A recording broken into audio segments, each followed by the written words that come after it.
make decisions, or how mathematicians prove complex theories. It all comes down to the foundation of logic. Today, we're going to break down mathematical logic into bite-sized pieces. Grab your notebooks because by the end of this video, you will be building truth tables like a pro. Let's dive in. To understand logic, we first need to understand the language it uses. In logic, we deal with something called a logical statement or a proposition.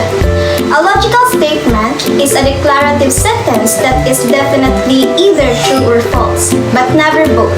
For example, Manila is the capital of the Philippines, so that is true. But what if a sentence is a question, a command, or just an opinion?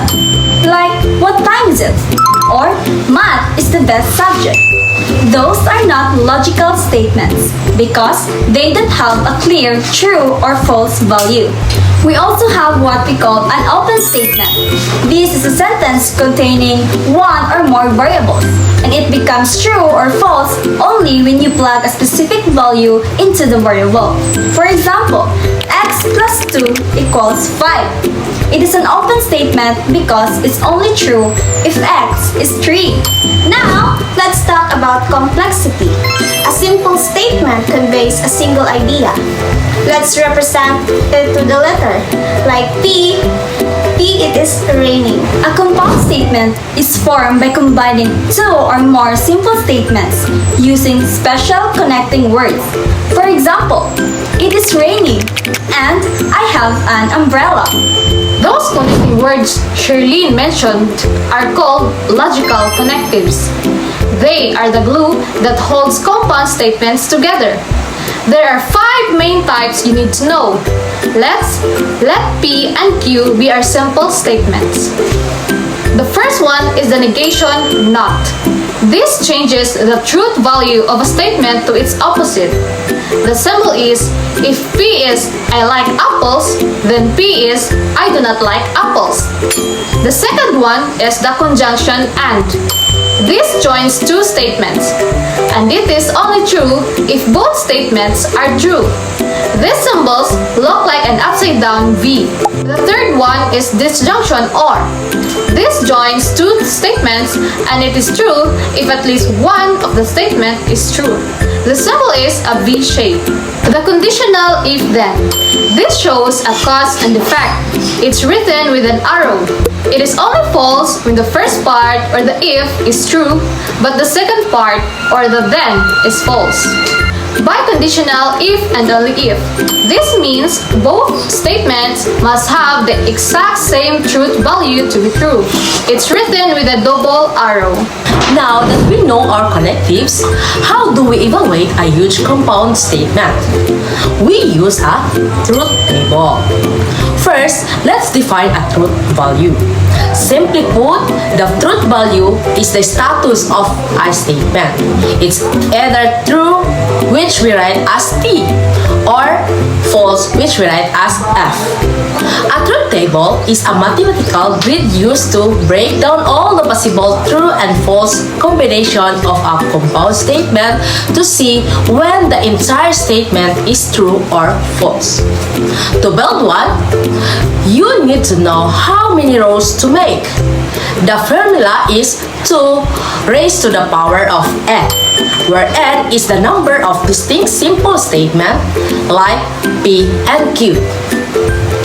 If we have two variables P and Q, that's 2 raised to the power of 2, which is 4 rows. Once you know how to build your 2 raised to the power of n rows, there's no compound statement you can conquer. Thanks, Pearly. Let's put this into practice. Sometimes, two different compound statements have the exact same final column and their truth tables. When this happens, we call it logical equivalence. We also classify compound statements into 3 distinct categories based on their final truth table results. First, the tautology. A statement that is always true no matter what, the final column is all T's. The second is the contradiction. A statement that is always false the final column is all F's.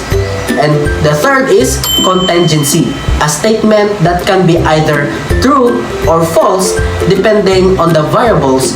The final column is a mix of T's and F's. Let's do a step-by-step example. Let's construct a truth table for this statement. Step 1. Identify the variables.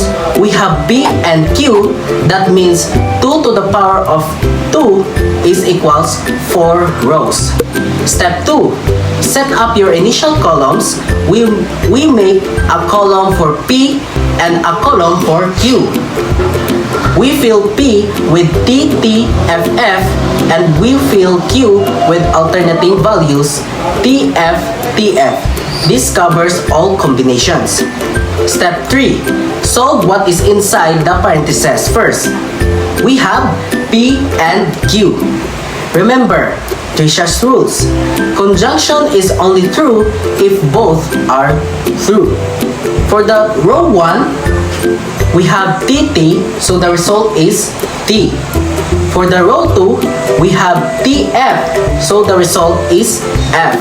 And for the row 3, we have FT, so the result is F.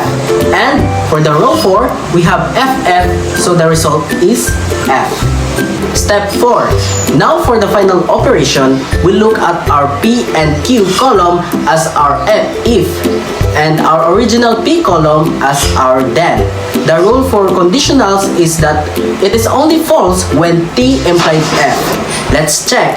So for the row 1, we have TT, so the result is T. For the row 2, we have FT, so the result is T. For the row 3, we have FF, so the result is T. And for the row 4, we have FF, the result is also T. Look at that final column. It is all true, therefore, by definition, the statement P and Q implied to P is a tautology. And there you have it, the mysteries of logical statements and truth tables completely decoded. We started from basic statements in work all the way up to proving tautologies. Logic is like a puzzle, and the connectives are the rules of the game. Once you know how to build your 2 raised to the power of n rows, there's no compound statement you can conquer. Thank you so much for learning with us today. If you found this video helpful, be sure to hit that like button, subscribe, and leave a comment down below on what math topic we should tackle next. Keep thinking logically and see you next time. Bye.